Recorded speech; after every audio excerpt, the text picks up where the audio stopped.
Buenas tardes a todos, señores consejeros, señores y señoras.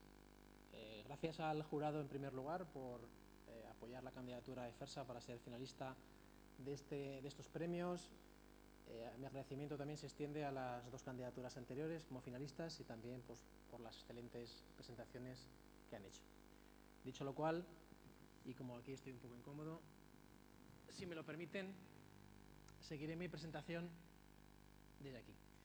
Y lo que voy a contarles es la historia de un sueño hecho realidad, un sueño de la empresa FERSA Berins y un sueño de la empresa FERSA Innova, que forma parte de FERSA Berins y que desarrolla todas las actividades de I+D de la empresa matriz de FERSA Berins. Es la historia de un sueño que además, afortunadamente, se ha hecho realidad. Es la historia de un sueño que empezó cuando nos planteamos hace unos años que los clientes de FERSA iban a dejar de ser los clientes que eran hasta ese momento. Eran clientes del sector del recambio, eran clientes de distribución, eran pequeñas tiendas, y nos planteamos que nosotros queremos llegar a un cliente diferente, queremos llegar a un cliente de primer nivel, queremos llegar a los clientes de automoción, a los fabricantes de coches, a los fabricantes de equipos de automoción. Esos clientes son muy diferentes, son clientes que exigen mucha precisión, que valoran la tecnología, que valoran la ingeniería. Nos piden no rodamientos, nos piden componentes de precisión, componentes de reloj. Por tanto, nos teníamos que plantear cosas diferentes y además nos íbamos a plantear un camino muy largo para llegar hasta la cumbre y plantear allí nuestro campamento base, pero no solo eso, además teníamos muy poco tiempo para ejecutar esta actividad, puesto que la oportunidad que el mercado nos ofrecía era muy estrecha y limitada en el tiempo. No solo eso, además nos encontrábamos con competidores mucho más establecidos, mucho más fuertes, mucho más grandes y con muchos más recursos, con lo cual la situación realmente se convertía, cuando menos, en complicada. Bien, llegados a este punto, ¿qué nos planteamos hacer? Nos planteamos, en primer lugar, construir nuestra hoja de innovación, nuestra hoja de desarrollo de producto. Desde el punto donde estábamos, aquí, nos planteamos desarrollar en dos ejes rodamientos de más prestaciones y nos planteamos también desarrollar rodamientos con mayor valor, con mayor contenido tecnológico. Y para ello dijimos, ¿cómo lo vamos a hacer? Fijada bien clara la estrategia de producto, necesitábamos colaboradores en esta actividad. Necesitábamos plantearnos la innovación abierta, necesitábamos buscar colaboración, necesitábamos traer conocimiento a FERSA, traer conocimiento a nuestra ingeniería, ser más fuertes de lo que éramos juntando a otros que lo eran en sus campos de conocimiento. Me refiero a universidades, me refiero a centros tecnológicos, me refiero a grupos de desarrollo de producto. En ese camino encontramos algunos centros, algunos de los cuales nos acompañan hoy. Encontramos al ITA, el Instituto Tecnológico de Aragón, encontramos a AIN, la Asociación de la Industria Navarra, en Pamplona, encontramos a Tecniker, en Eibar, encontramos en ASMED, en San Sebastián, y seguimos buscando socios para esta actividad. Porque este es un sueño, como digo, se hace realidad, pero que genera otros sueños de forma continua. En este camino, estos socios nos trajeron conocimiento en cada uno de sus respectivos campos de experiencia. Eran líderes en diferentes elementos del rodamiento, líderes en lubricación, líderes en materiales, líderes en recubrimientos, líderes en simulación. Nosotros aportábamos algo de experiencia en rodamiento. Juntos creamos la red de excelencia del rodamiento. Es una red que forma parte de la ingeniería de FERSA, es una red que nos permite contestar las preguntas de nuestros clientes, es una red ganar-ganar para ambos, para los socios tecnológicos y para FERSA. Los socios consiguen a un usuario que quiere probar sus desarrollos, sus innovaciones. FERSA consigue centros de sólida reputación que nos ayudan a presentar FERSA como una empresa que puede competir contra ese luchador de sumo y que puede ofrecer buenos productos a esos clientes que buscan precisión y componentes de relojería. De alguna manera, con esta actividad, el camino se hace más corto, se va recorriendo y ya podemos enfrentarnos con nuestros competidores y, aun siendo pequeños, somos capaces de tener éxito y de vencerles y de conseguir negocio, que es de lo que se trata. Se trata de conseguir también resultados con esta experiencia. Hay una parte muy importante ligada a esta experiencia que ha sido un catalizador del proceso de innovación en FERSA. ¿Cómo hemos hecho este proceso? Nos hemos planteado 4 pilares básicos. Nos hemos planteado el proceso, nos hemos planteado la organización, nos hemos planteado la cultura y nos hemos planteado la gestión. En gestión nos hemos planteado cambiar nuestro modelo de negocio, cambiar el foco de la innovación. Ya no es innovación en producto, ya es innovación en clientes. Es estar más cerca de los clientes, es conocer las aplicaciones, es saber qué es lo que buscan, es desarrollar productos adecuados a lo que necesitan, a lo que quieren comprar. Esto lo ofrecemos desde la red de excelencia del rodamiento, porque hemos conseguido generar 2 gamas de producto que hace 3 años no existían en FERSA. Rodamientos de altas prestaciones, rodamientos de camión. Hoy esos rodamientos generan casi el 50% de las ventas de FERSA.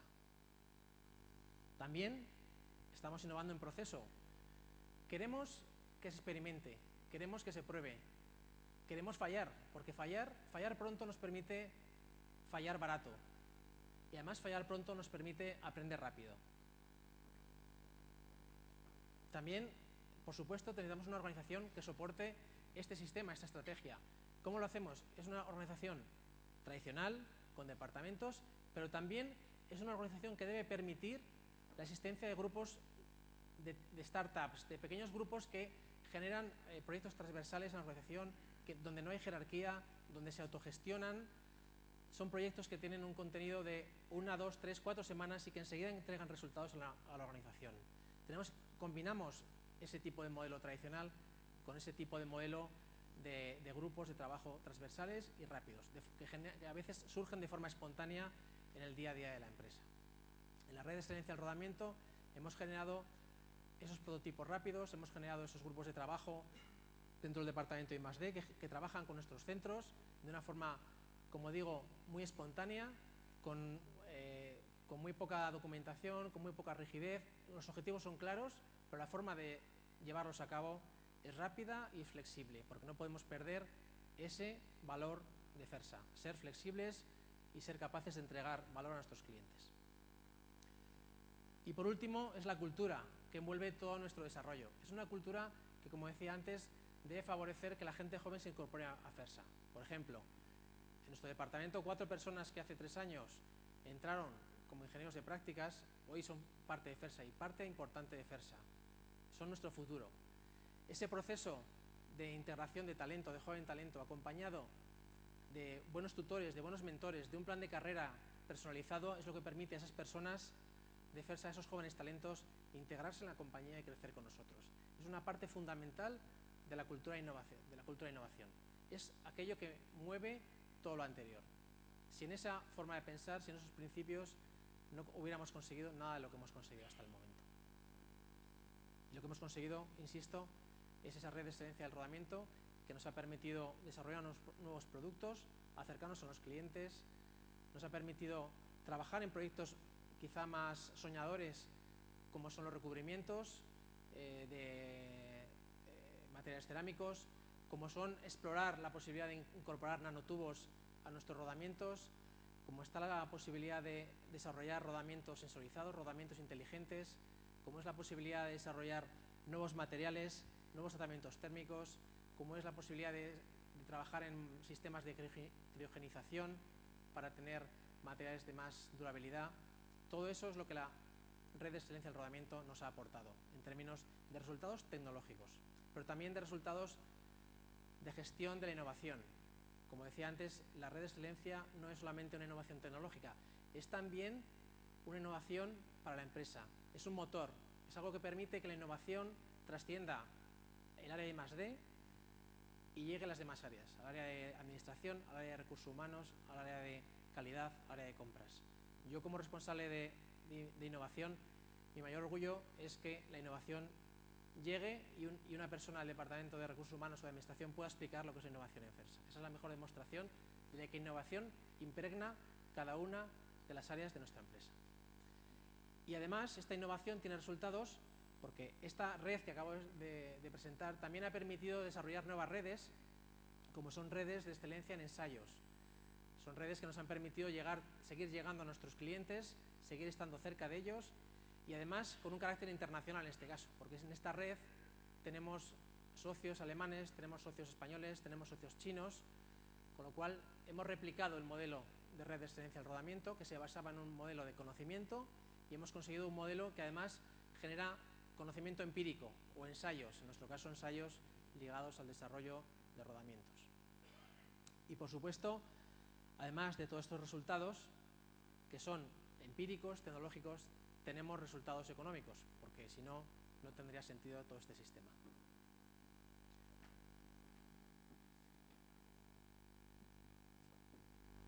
Buenas tardes a todos. Yo os voy a explicar rápidamente los resultados financieros y voy a extrapolar unas conclusiones de lo que creo que es esencial y lo que creo que hace de FERSA lo que es y lo que hace que FERSA sea una empresa diferente. Los resultados financieros, lo primero que me viene a la mente es decir, todo el mundo habla de innovación, todo el mundo habla del talento, pero ¿cuántos recursos estás metiendo ahí? FERSA en 2006 tenía 55 personas, de las cuales una persona estaba en I+D. En 2011 tenía 104 personas, de las cuales 25 estaban directamente ligadas con el área de la innovación. En lo que concierne al dinero, FERSA en 2006 invertía aproximadamente 100.000 euros en innovación. En 2011 hemos invertido 1.400.000 euros en actividades directamente desarrolladas relacionadas con la innovación. Y esos recursos, ¿cómo deficientemente han sido invertidos? ¿Qué hemos conseguido? Pues hemos conseguido bastantes cosas. En 2007 nosotros facturamos 12 millones de euros, en 2005 facturamos apenas 7, con lo cual ya hubo un crecimiento notabilísimo. FERSA tuvo una historia convulsa hace unos años y hubo una gestión muy buena que nos permitió llegar a donde estamos hoy, pero ese modelo se agotó. Entonces FERSA tuvo la valentía de cambiar el modelo de negocio, de apostar por algo nuevo, de apostar por un reto realmente difícil y sobre todo tuvo la valentía de contratar un equipo y de meter recursos a priori. Como pueden ver, en 2009 la facturación solo había pasado de 12 millones a 14 y el EBITDA había bajado de 3 millones 100 a 1 millón 100. Eso es porque habíamos metido toda la inversión, teníamos toda la estructura para poder financiar el crecimiento del futuro. Los accionistas habían comprometido su dinero a priori para posteriormente tener los resultados. Afortunadamente, de 2009 a 2011, la facturación ha pasado de 14 millones a 35, como pueden ver, se ha multiplicado por 2,5 veces, y el EBITDA se ha multiplicado por 4 veces, ha sido prácticamente 4 veces más. Junto a estos datos objetivos, cuantitativos, hay datos cualitativos que son muy importantes. Hemos recibido numerosas menciones, hemos abierto una planta en China, no solamente tenemos las 104 personas que hemos comentado allí, sino que tenemos 100 personas en China, tenemos una oficina de ingeniería en Brasil, hemos tenido 4 patentes, hemos registrado 4 patentes. Entonces, tenemos resultados tanto cuantitativos como cualitativos que yo creo que son sobresalientes. Las conclusiones. Yo estaba tentado de hablar de nanotubos de carbono, de criogenización, de deposición por electroforesis, básicamente porque no soy ingeniero, entonces no sé muy bien lo que es y me impresiona bastante. Pero creo que eso no tendría mucho sentido respecto a lo que estamos haciendo y yo creo que la primera conclusión es que el modelo es replicable. El modelo es totalmente replicable.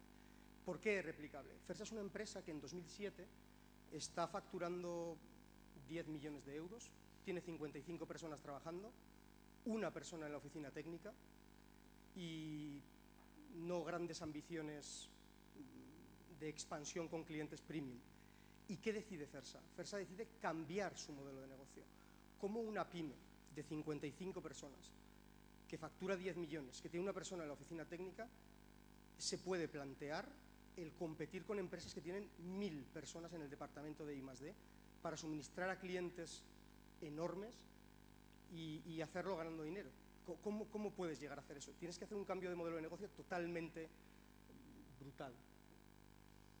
Entonces, lo que voy a explicar es cómo lo hemos hecho nosotros y nos ha funcionado a nosotros y yo creo que puede funcionar a la gente. Es importante, no estamos hablando de una innovación incremental, no estamos diciendo cómo gestionar un recurso de forma más eficiente, no estamos diciendo cómo agrupar diferentes recursos para construir sobre ello. Estamos hablando de una innovación totalmente disruptiva y de cómo cambiar un modelo de negocio a otro totalmente distinto. El primero es ser atrevido. Hay que ser audaz. Nosotros fuimos audaces a la hora de plantearnos el modelo de negocio, a la hora de plantearnos cómo estábamos añadiendo valor a nuestros clientes, a la hora de cuestionar nuestra cadena de valor. Había cosas que nosotros hacíamos, que nos gustaba hacer, y eso creo que a todo el mundo le pasa, y que crees que haces muy bien, pero el cliente no está dispuesto a pagar por ella. Entonces tienes que plantearte que eso no lo tienes que hacer, y tienes que hacer cosas que se salen de tu zona de confort. Tienes que ser tremendamente atrevido a la hora de cuestionar el statu quo y buscar out of the box qué cosas puedes hacer y cómo puedes añadir valor a tu cliente. Una vez que tienes eso, tienes que planificar. Planificar, planificar y planificar. Tienes que tener muy claro dónde quieres ir. Tienes que tener muy claro cuáles son los gaps. Aquí es donde estoy, aquí es donde quiero ir. ¿Qué me falta? Me falta esto, esto, esto y esto. ¿Y cómo puedo conseguir ayuda para ello? Y no pasa nada, no pasa nada. Se puede buscar un objetivo tan ambicioso como queramos y tan loco como queramos. Hay un montón de startups en Estados Unidos que no son más listos que nosotros, ni no tienen nada especial. Simplemente tienen ese arrojo y lo intentan hacer. Pero hay que planificar muy bien. Hay que planificar muy bien todos los pasos, porque si no en el camino puedes tener ciertos obstáculos. Y esta es la parte clave. Hasta ahora está muy bien, es un ejercicio conceptual, es un ejercicio teórico. Nosotros queremos planificar muy bien, nosotros decidimos cuál es nuestra cadena de valor, qué es lo que el cliente está dispuesto a pagar, qué es lo que debemos hacer, pero no pasa de ser un mero ejercicio conceptual. Lo que tenemos que hacer es hacerlo. Nosotros, en nuestro caso concreto, a nosotros nos dieron un rodamiento, el cliente más grande que tenemos hoy, y nos dijo, yo estoy comprando este rodamiento del mayor fabricante de rodamientos del mundo y el tuyo tiene que pasar el test, el mismo test que nosotros. Nosotros hicimos el test, su rodamiento duró 600 horas y el nuestro duró 1000. Hay que ejecutar a la perfección y esa ejecución es la suma de un número tremendo de factores, desde la planificación, desde I+D, calidad, operaciones, compras, pero ejecutar es la clave. Y luego hay dos intangibles. El primero es perseverar. En el camino, por muy claro que lo tengas, por muy listo que sea el equipo que contrates, por muy buena que sea la cultura que desarrolles, por muy activo que seas, vas a tener obstáculos que no has previsto. La primera vez que nosotros hicimos ese rodamiento, en vez de 600 horas, duró 400. Entonces para nosotros fue un drama absoluto. Habíamos puesto todos los esfuerzos en esa pieza.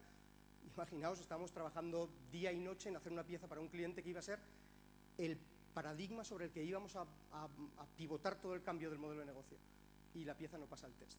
Entonces tuvimos que ir a Estados Unidos, convencerlos de que no lo hemos hecho bien por este motivo, por este, danos otra oportunidad. Nos la dieron y luego tienes que ejecutar bien. Pero hay que perseverar, hay que tener la determinación de hacer las cosas. Y finalmente hay que hacer las cosas con ilusión.